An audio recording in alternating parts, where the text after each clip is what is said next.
Hello, my name is Katherine T. Owen, and my book is called It's Okay to Believe.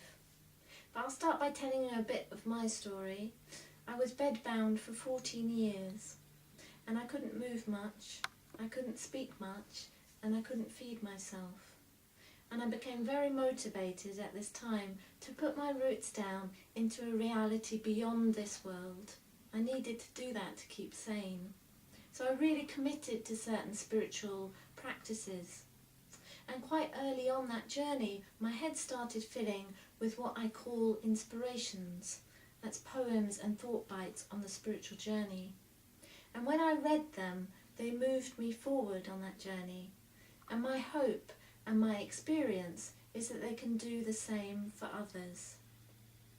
So the book is called It's Okay to Believe, and the subtitle is Moving from Head to Heart.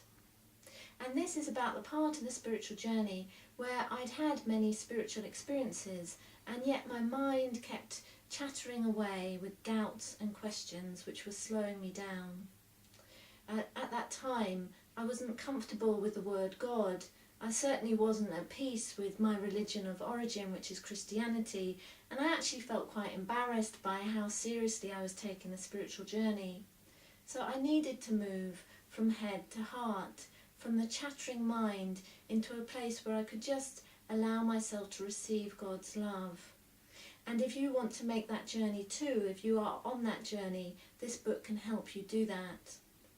So how does it do it? Well, firstly, I ask the questions that many of us ask on the journey, and I share the answers I received. But ultimately, the format of the book itself takes us into a quiet place. The inspirations are poetic in nature, and there's a spaciousness on the page and a rhythm to the writing. And then there are two other parts to each page. There's something I call the release, which is a practice of forgiveness or permission, and it just allows us to be wherever we are on the spiritual journey. And thirdly, there's a quote from either A Course in Miracles or the Bible, and these are very powerful, holy writings, and potentially we can fall through the words into an experience of God. So this book is not a quick fix. This is not how to find God in 30 days. This is a book which offers companionship, guidance and validation on the spiritual journey. This book is experiential. As you read it, you will move forward. And this book is unique in a number of ways. Firstly, it conveys a belief system that has been developed and tested through very difficult times. This is a belief system that allowed me to survive 14 years of severe illness, and ultimately allowed me to receive my healing.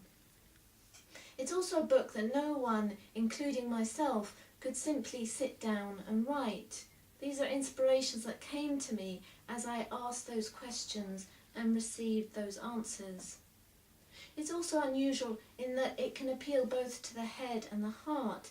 You can read this book at normal speed, and it will expose you to a belief system that will might be very interesting and can allow you to challenge and assess your own belief system.